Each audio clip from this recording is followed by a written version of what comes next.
Bismillahirrahmanirrahim. Assalamu alaikum. Welcome to tuhun bek let san YouTube channel pet. It's a now cook with Amreen. San is each recipe che Phoolgobi. तो चलो करो इस recipe start इतन फुलगोबी निमुत यह थोमुत साफ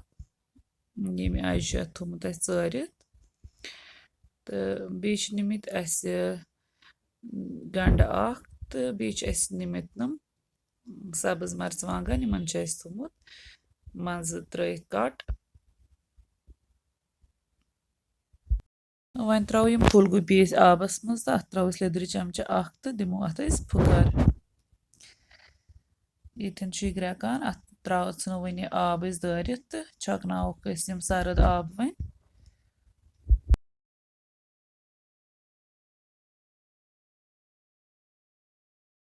यपर no one तील तील युत गर्म ग तो अत मज त्रो गंड तो यह फ्राई कर ओतान कर फ्राई योताम यह गोल्डन ब्राउन ग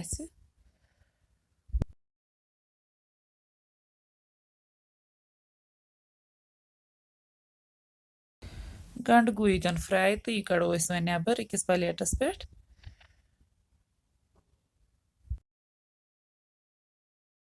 वन तील बचो अत मज करो फूलगोबी फ्राई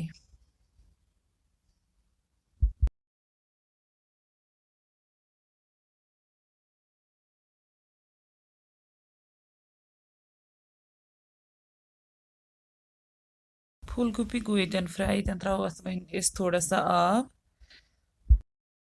तम पे त्रो अत मज दालचीन सब्ज ٲl 2 बे त्रो अत मज बड़ ٲl 2 बे त्रो अत मज मर्च फुल 2 बे त्रो जीर चमच ओड तो बे त्रोस नम गरिक रुहन नुक नुक कर त्रोस अथ मज बे त्रोस के पाउडर मसाल दानवल चमच शोंठ पाउडर चमच ओड तो बे त्रोस लेदर चमच ओड बे त्रोस नुन चमच तो करो यम सारी मसाल वन असल पे फ्राई योतामत अत यह आब ग सोरे खुशक गो अत आब खुशक अत त्रो वन बे आब गिलास तो थो वन इथे हाई फ्लेमस पे यीस कालस फुलगोबी सॉफ्ट गन फुलगोबी युत सॉफ्ट ग अत मज त्रो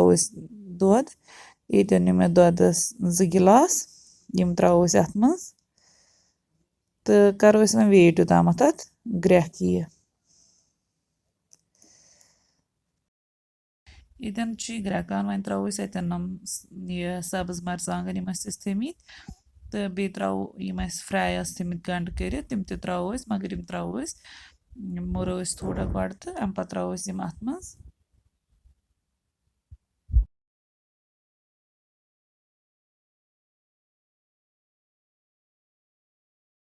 बे त्रो सती पे फ्रेश पुदन ये थोमुत नुक नुक कर त्रोस पे तो यह थो वन इथे हाई फ्लेमस पे 5-10 मिनट ताकि यह ग ग्रेवी अमिच थोड़ा रिड्यूस 10-12 मिनट पत कोर चेक ये ग्रेवी गमज रिड्यूस तो वन करो सर्व तो अथ वो सन रेसिपी ये अन तो अगर सन रेसिपी पसंद आम वीडियो कर लाइक तो शेयर भी दीजो पन फीडबैक कमेंट सेक्शनस मज अल्लाह हाफिज